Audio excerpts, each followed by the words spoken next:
Erling Haaland, his 11th hat-trick of his Man City career, 24 hat-tricks in his senior career. And this is what we're looking at today, yet another one for Manchester City against West Ham. This is where City are standing in the table right now.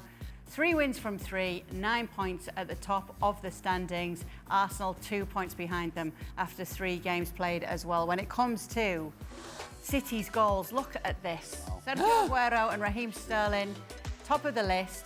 Erling Haaland, I mean, just those numbers, Ale. 70 goals in 69 games. It's frightening. Yeah, it's scary. Scary good from Erling Haaland. And mind you, last season, the conversation about Erling Haaland was, well, he had a down year. Yeah. He had a tough year.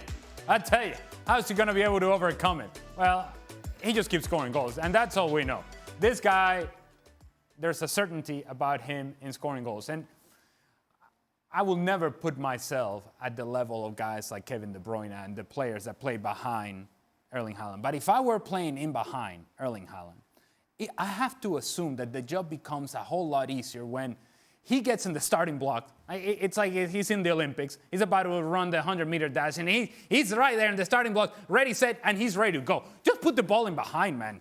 When there is space in behind to play for Manchester City, put it out there, and he'll go and chase it. Not only will he go and chase it, he will go and score the goal. He already scored a hat-trick, but late in the match, they put him in behind again and again. Defenders just bouncing on, get off me, go hit the weight room. No, you're not good enough. No, you're not fast enough. He got to an area in which it got a little too tight for him in terms of an angle. Goalkeeper ends up making the save.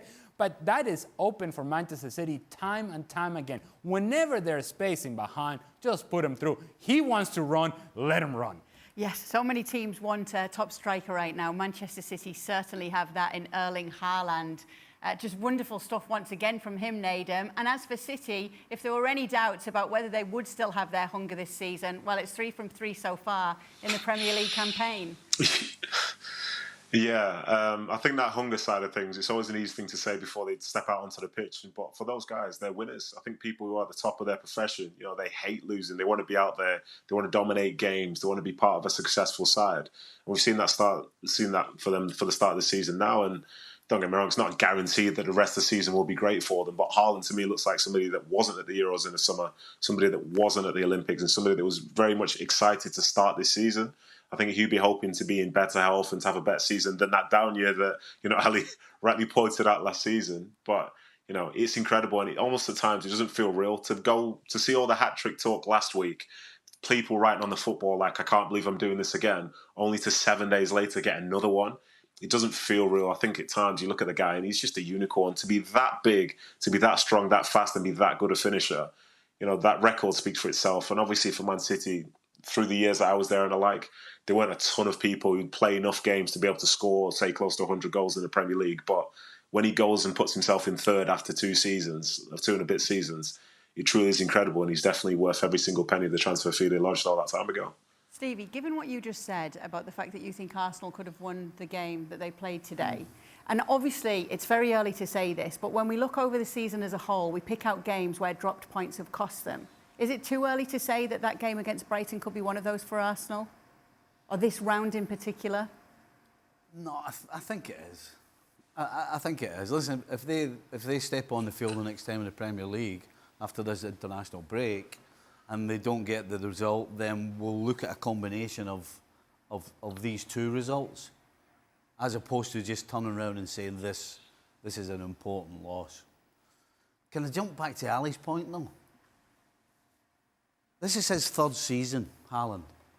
And in the 3 seasons, the first 2 seasons, Guardiola has clearly not instructed his players to put the ball in behind early. Because we're still looking for it consistently. And we saw today, consistently it was done when it was on. This has to be down to Pep Guardiola. Has to be.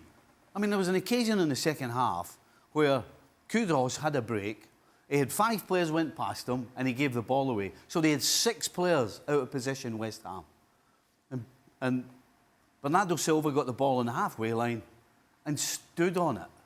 And Erling Haaland was standing right up the middle, one-on-one with the centre-back, looking for another ball stuck in behind. In the starting block. And Bernardo Silva stood on the ball and waited till every West Ham player got back, and then it was almost like, OK, we're ready to reset, and then they start knocking it around and knocking it around.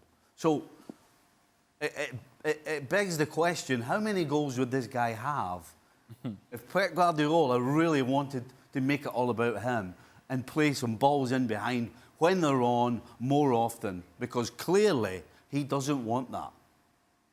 Nedum? No, I think it's an interesting point, and I think some of the goals he scored so far this season have been with him playing on the shoulder.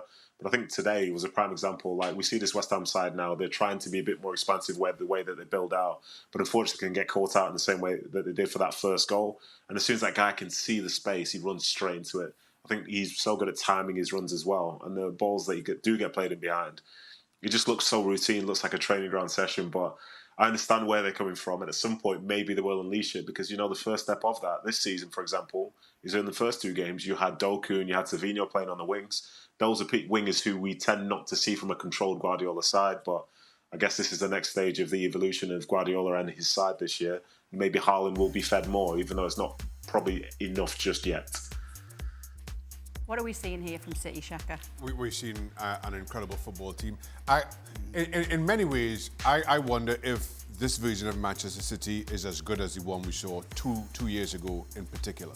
I think what is beyond question is that Erling Haaland, and again, I'm going to echo what everyone else here says, that last season was not a standout season by Erling Haaland standards. Yet he led the league in scoring. Yet he had 38 goals all cap, which is a career best for 99% of the strikers on the planet. But all of a sudden, we're having a different conversation when we're talking about Erling Haaland.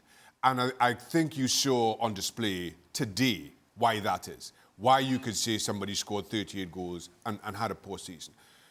During the course of the games today, we saw Havertz running behind 1-on-1 with the goalkeeper. We saw Soloth running behind 1-on-1 with the goalkeeper. You saw Haaland run in behind 1-on-1 with the goalkeeper, and nobody looks as cool with a defender on his back facing down a goalkeeper as Erling Haaland. It is just beyond belief how cool, how calm, how composed he always seems to look. And I'll disagree with Ali in that during the highlight, Ali said West Ham left Erling Haaland too much space. I'm not sure what West Ham could do again. They play the ball into Haaland. He is in 2 yards of space, takes a touch, and it is perfectly set for his left foot. How does anybody defend against that? And again, that's a conversation you can only have with Erling Haaland.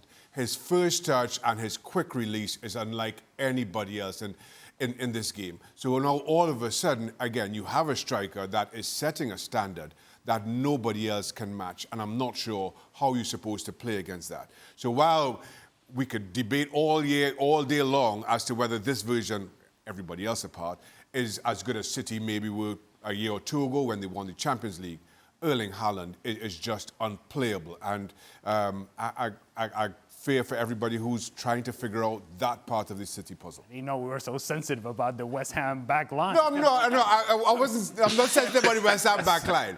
It's just when we were watching, when I was watching the game, my first thought was, what's anybody supposed to do to stop that? You just can't. His first touch is just so good, and then his release is just so quick. There's nothing anybody, West Ham included, could do about that. Actually, the conversation was because you said, what are you supposed to do? And I said, well, you could get closer. And then they showed the replay, and then I went, fair enough.